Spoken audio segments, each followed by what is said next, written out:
in our research also, we asked people, how would you prefer to receive or engage in therapy? And 90%, their first or second choice would be in person, in the therapist's office of somebody I know who lives in my community. Not somebody on a screen who's 5 time zones away. So people want that connection. And there was also a study to speak to convenience. I think all of these products have become a very convenient way for these large companies to make a ton of money. But at what expense?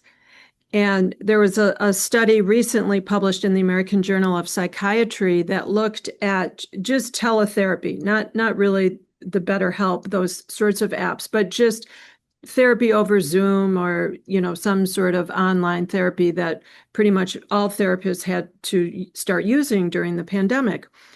Well, the selling point of teletherapy has long been, we can now reach people and provide therapy to individuals who live in rural areas where they don't have access. There aren't enough therapists. They can't travel to a large city.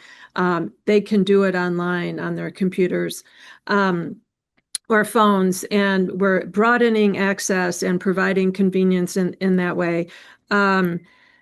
Well, this study looked at what happened with teletherapy, who was using teletherapy, especially during the pandemic when there was such a huge increase and everyone was online.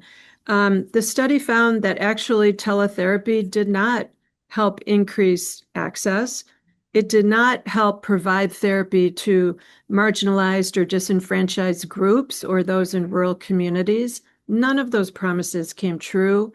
What it primarily offered was a convenience option for people who would already be purchasing or receiving therapy who could afford it.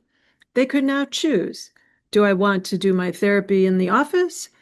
Do I want to do my therapy on my computer online from the comfort of my own home? It just became a convenience option for people who would already be getting therapy. And there were by far more white kids in therapy during the pandemic than Black kids.